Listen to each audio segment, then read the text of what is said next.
A single man of large fortune. Part 1. It is a truth universally acknowledged, that a single man in possession of a good fortune must be in want of a wife. However little known the feelings or views of such a man may be on his first entering a neighborhood, this truth is so well fixed in the minds of the surrounding families, that he is considered as the rightful property of someone or other of their daughters. "My dear Mr. Bennet," said his lady to him one day, "have you heard that Netherfield Park is let at last?" Mr. Bennet replied that he had not. "But it is," returned she, "for Mrs. Long has just been here, and she told me all about it." Mr. Bennet made no answer. "Do not you want to know who has taken it?" cried his wife, impatiently. "You want to tell me, and I have no objection to hearing it." This was invitation enough. "Why, my dear, you must know, Mrs. Long says that Netherfield is taken by a young man of large fortune from the north of England. That he came down on Monday in a chaise and four to see the place, and was so much delighted with it that he agreed with Mr. Morris immediately, that he is to take possession before Michaelmas, and some of his servants are to be in the house by the end of next week." "What is his name?" "Bingley." "Is he married or single?" "Oh, single, my dear, to be sure. A single man of large fortune, 4,000 or 5,000 a year. What a fine thing for our girls." "How so? How can it affect them?" "My dear Mr. Bennet," replied his wife, "how can you be so tiresome?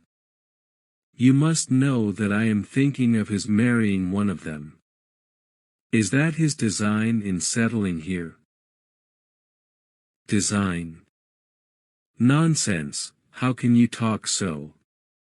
But it is very likely that he may fall in love with one of them, and therefore you must visit him as soon as he comes." "I see no occasion for that. You and the girls may go, or you may send them by themselves, which perhaps will be still better, for as you are as handsome as any of them, Mr. Bingley might like you the best of the party." "My dear, you flatter me.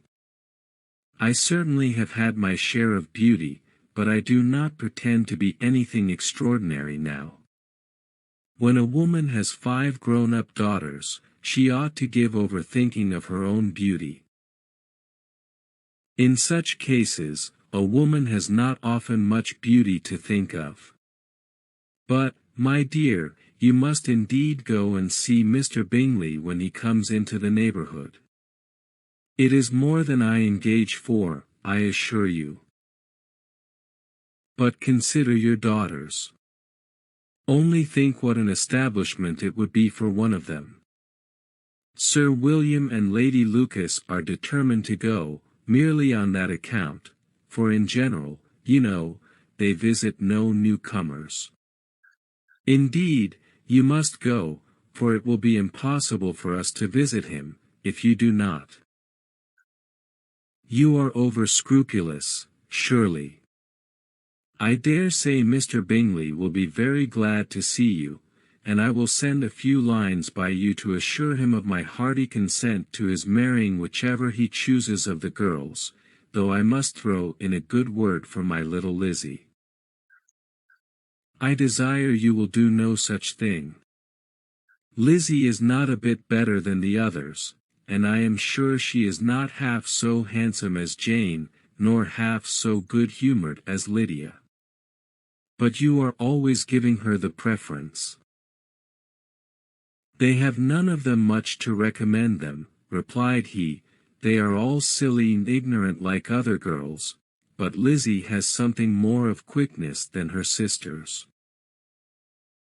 "Mr. Bennet, how can you abuse your own children in such a way?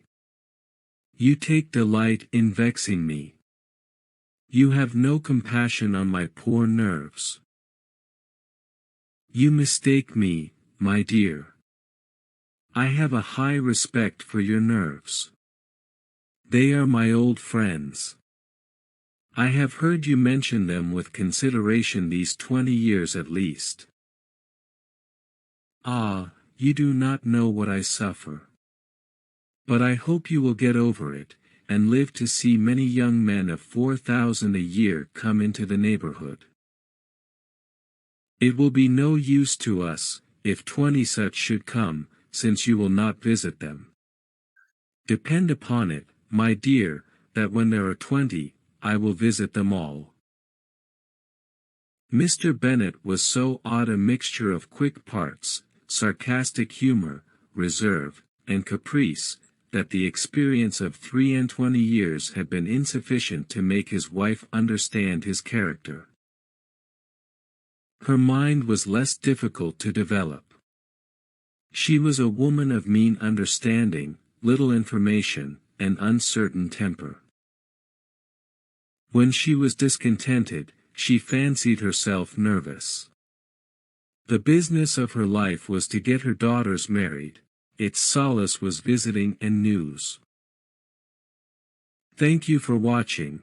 Please don't forget to subscribe, like and share it with your friends. See you in part 2.